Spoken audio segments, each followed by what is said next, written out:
Good morning from Tenerife. I'm back. I think this is it's my second trip here. Just keep you out of the sun there. Now, I wanted to come somewhere where my wife could enjoy something too. So I looked up where the best place to see whales. She's obsessed with whales. And the best, I've read this before, that Tenerife is the best place. Even though we've done it in Fuerteventura, Tenerife's almost guaranteed. Great, I haven't done any birding here on the last visit because I wasn't a birder. So this is what we're doing. I told her, let's come here. And just as I was setting up to film, this kestrel it just flew up right from the water's side, right in front of my face. My camera had no chance, and it suddenly headed off into the buildings, and I panicked I was going to miss it as just a little record shot for the day. But yeah, it won't be a keeper, but I'll put it in here. I'm going to learn to do this, angle myself in the video so I can put up a shot. And what I do with these, I won't edit these photos, these kind of ones, records. I'll just transfer them to my phone, crop them, and put them next to me with a bit of space, like that. And yeah, just flew around a bit. So we've obviously got some resident Canary Island kestrels. Yeah, because they're a subspecies too. But we're on the south coast by the airport. We're not in the main, I think it's called Los Cristianos, which is over there. We're not in the main tourist area, we're just outside.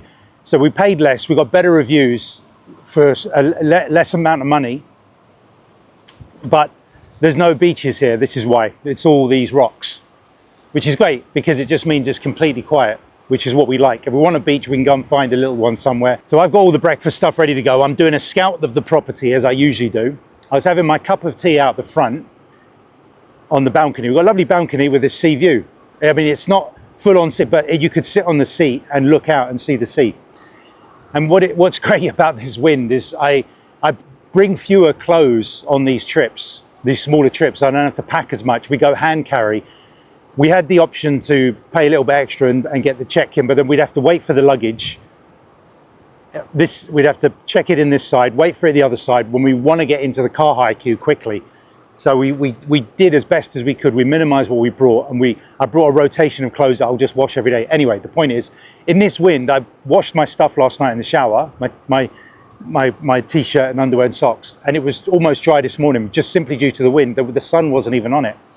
So that's great. So that's going to be no problem getting that rotation because of this wind of clean clothing. So while out there, I was hearing not many birds, but I started hearing bird calls that sounded slightly familiar but weren't. And what I've got to remember are the birds here are subspecies. So there's the subspecies of the blackbird, the kestrel, the chiffchaff, things like that. And we've just got the Canary Island chiffchaff, and I had to double check on YouTube. It is, because I couldn't get the sound. I took some pictures because it was far away, but as soon as I went to record sound, a plane went over, so I wanted to confirm the call, but I'm sure I'll get them again. And so the Canary Island chiffchaff, which I'm got in the Fuerteventura. I'm not sure if Fuerteventura has another subspecies, but I think it's the same one. And your usual rock doves, your pigeons flying around. I saw yellow-legged gulls out flying from the window immediately. And I took a picture of some really far away gulls, which I think might have had red beaks. So there might be the Udwan out there. We'll see for sure when we get out on the water. Yeah, it's this big, what it is, it looks like a sort of complex, a hotel complex, which would provide breakfast and etc. But what it seems to be is people own the apartments and let them out, and you have access to this pool. You just have a pool card and that gives you access. And out front there's this walkway that I thought went all the way around. It goes most of the way around. You can walk along the edge, and the fact that it gets cut off is actually probably nice. It gets cut off at this side where I am now on the western side, which means that it's not being used for cyclists or anything to cut through. So this is not going to get any traffic, so I can walk along here in peace in the morning. But it's all the rocks, and you look over and you can see the little red, especially when a gull goes over, you can see the red running around, this little red rock crabs. And I just managed to get my settings right and caught my first sort of seabird of the day, whimbrel. Out here, you're very unlikely to get curlews, I find. In the Med and bits of Europe, it's going to be whimbrel. So straight away, and you can tell darker, thicker beak. I had to always check up on the cut grass, because the hoopoes love the cut grass. And there's some out the front of the building. Check there, no hoopoes. But that could just be they've been scared off by somebody there. Yeah, we're building up our list. We're looking on the rocks for anything running around. Inland a bit, I can hear parakeets. Now they've got, I think it's the black-headed parakeet or something. We're gonna have to look up their names, but we're sure to see them. If I can already hear them, we're gonna see them. A couple of different parakeet species. I already feel I'm gonna get several lifers on this trip. The big one I'm looking for, which I think is gonna be quite easy, I feel it, is gonna be the blue chaffinch, the one endemic to Tenerife. Hopefully the wind is, yeah, this is pretty windy, and I'm sure the DJI mic is coping with it really well. Like I said, when I came to Fuerteventura the first time, it was in March, and we saw the seabirds, the Cory shearwater, the skuas. And when we came in January, we didn't. We learned that you have to come later, early, get into the spring to start seeing the seabirds out in the water. Right, I think that's a good wrap up for today. I'm gonna go buy some olive oil, and we're gonna have a breakfast before we set off. I think I've covered everything. Yeah, okay.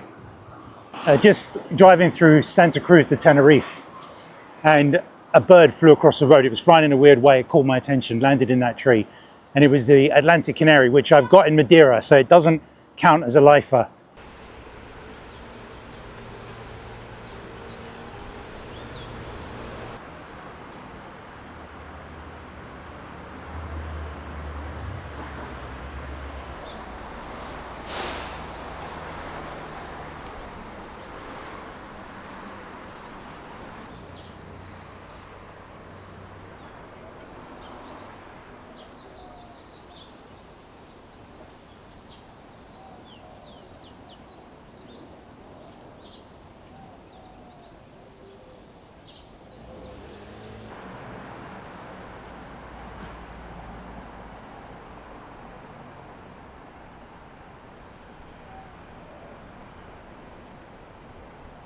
And incidentally, over there, that whole wall all the way down, and all of these trees down this whole avenue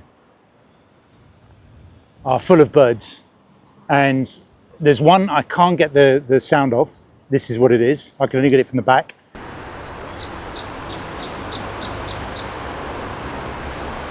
I'm gonna have to do some checking up online, and I'll put it in a follow-up video if I find out what it was.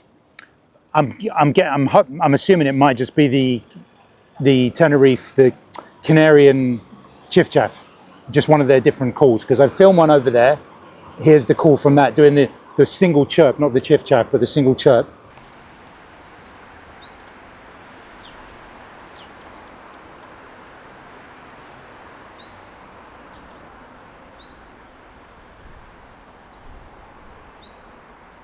The other birds running around in there, lots of Atlantic canaries on that side. They're easier to photograph on the other side of the road, because once they get into these big trees, impossible. So what I did is I eventually worked out I move over that side. I've tried, yeah, I think that's the canary and blackbird. Saw one of those earlier. Now, they sound very similar. You hear the same pitch, but it's a slightly different call. When I woke up today, I did hear all these different calls, but similar, if you know what I mean. A lot of them are subspecies, common kestrel, subspecies, blackbird, subspecies, chiffchaff, and what's that? Yeah, anyway, lots of what am I getting at here? The Atlantic canaries. They're not canaries as in a cage canaries, they're a proper wild bird, a proper bird. Anyway, so did you happen to notice this huge cruise liner? This is why I wanted to stop here and finish off my vlog for the day. I wanted to get that in the video. That is a monster. I don't know if that's as big as they get, but I don't think I've ever been close to one before, anywhere near that big. That is crazy mental. My wife said, would I want to go on one of those? I said, the only way I'd want to do that is if I was in the Caribbean and you were dropping me off in every island every day, and I was seeing all the birds on that island and getting back on, go to bed, eat, wake up the next day, you're in another island. But I'm not going for like 2 weeks on that boat. Nah, forget it. Not unless there are like birds on the oceans that are stopping by. Anyway, so we've been all the way up the east coast to the north to a place you've been before, and what was it called? See if we can zoom in on. I've got it's San Andreas, I believe it's called, the area. Right, yeah, and once you get to there, you're forced into the mountains to do a loop round. And this is, yeah, like I said, Santa Cruz de Tenerife. This is one of the sort of larger, this is the larger town for this side of the island. Must come back here. We traveled slowly along here earlier. So let me just get a a catch up. I have to refer to my notes because I'm sorry, but I have to do these off the cuff because otherwise I won't fit them in. Before we left, it was the exact same call. I'm sure there are the other species I've got to find yet, but the exact same call of the ringneck parakeet, identical to our ones. I couldn't see the pink ring around the neck, but it has to be. So that's local to me. And just before we drove away, unmistakable sound of the blackcap. So on one morning, I'm going to get up and go looking for those in the local area. So as we drove out and we were going to drive up the East Coast to have the day out, as I was going along the dual carriageway motorway, my nose took me to a little loop of a road that went round an industrial estate. And I just thought, there's nothing down there, no people. Fewer people means there's a chance of some interesting things. And sure enough, my eye, bash, right on a fence, it was a grey shrike. So I wasn't sure if there were grey shrikes on Tenerife, and I found a grey shrike on Tenerife. So you could call me the grey shrike hunter. Proper impressed with that. There are a couple of greenish yellowish birds flying around. I think they were probably just the canaries now. So I'm not going to, maybe serins. I don't know if you get serins down here. And where are we going now? And I saw a couple of birds flitting about. Yeah, that's what I've just said. And then we stopped off at this small town called Porres de Abona, which is a trip down memory lane. This is the first and only time we've come to Tenerife before. And it was before I was a bird watcher. And we stayed here. We just wanted to stop, have a cup of coffee, and had this gorgeous meal, just some tapas, ham, bread, and some chicken wings. And my first proper coffee that you get in the Canary Islands, the Med, that's just unbeatable wherever you get it. And it's just, I couldn't believe how good it was. It's like I always say, it's like licking an ashtray. Licking an ashtray is so strong. It's just unbelievable. You just don't want it to end. You could drink a litre of that stuff, but you'd be buzzing for 4 days. So just before going to lunch in Paris de Abono, I heard my first Spanish sparrow calling from an abandoned building. So I filmed a little of that for you so you can hear it. I did it also in Fuerteventura, so you'll know the sound if you've seen my previous video.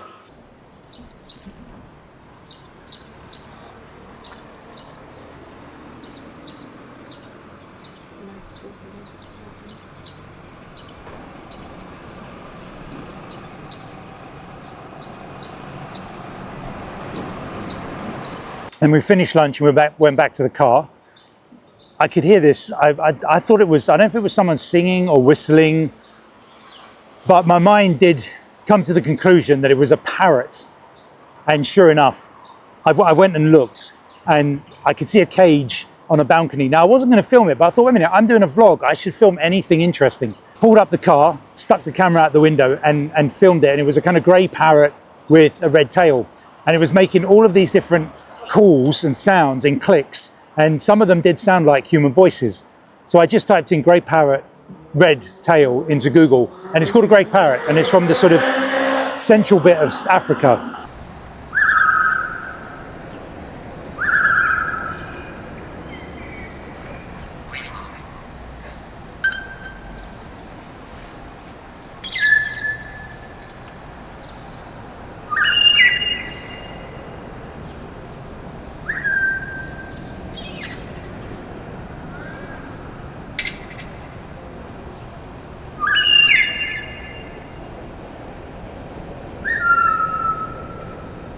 And apparently I think it's got 200 different calls. It can mimic something like 30 different birds and even one bat, and it can mimic voices and other sounds. So it sounded like walkie-talkies, birds, chitter-chatter from people, whistling.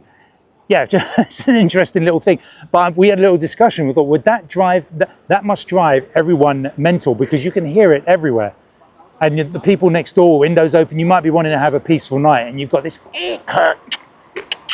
going on next door. That would drive me bananas. But maybe it's the local, celebrity or something. I have no idea. But they they haven't pounced on this person yet, so they must get on with them. Yeah, and there are collared doves everywhere. You hear them calling. Now, I don't know if there's a difference, but they say that the collared doves, or there are collared doves here that are African collared doves. I did type in, show me the differences. I couldn't see any differences. Maybe some expert will be able to point them out to me. The calls sound exactly the same as all the collared doves I've heard in the world. So what makes them African, I don't know. And then driving, oh yeah, I was hoping to see, I haven't photographed any. I've just come down to my notes here. driving through here, I saw lots and lots of swifts for a few miles along here. Haven't seen any. In this daylight, I should be able to get some good photos.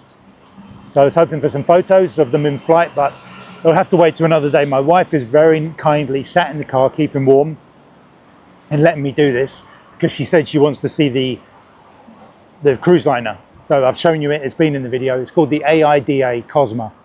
AIDA Cosma? That's mental, thousands of rooms. And what else? Just finishing up pitch, but the song is different. I think we've covered everything now. Yeah, everything from today. So I'm going to pick up a couple of steaks and cook them at home, save us some money, some potatoes. My wife's going to use the last, forgot to mention, if you ever come to the Mediterranean, I've definitely had it. I found it in the Mallorca, in the Madeira, in the Balearic Islands, and I've seen it in Menorca, and they have it here. It's called Galician bread. And before I even knew how it tasted, when I saw it the first time, I thought, that's going to be good bread.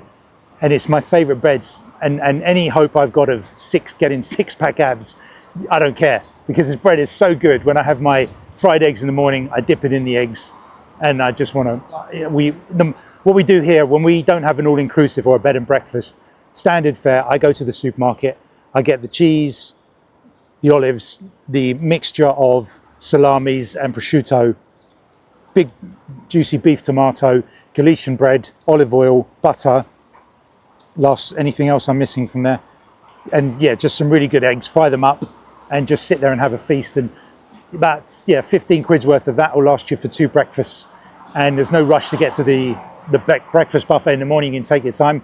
I go and do my bird walk, I come back, cook my wife the breakfast. Well, I cook the eggs, that's about as much as, because everything else is cold. But if you can, like I said, get that Galician bread. It's the king, and it really, really crusty, crispy. Just break it apart, mop up your eggs with it. Fantastic. So I think we better get back now, because it's weird, because it feels like, what time is it? It feels like still 3 in the afternoon, but it's 7:10. Amazing.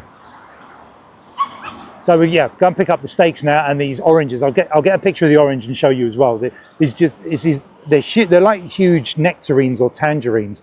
The skin just like almost falls off them, and yeah, it feels like inside there's a couple of millimeters between the skin and the orange. And Hannah really loves those, so we're going to go pick up a load of those.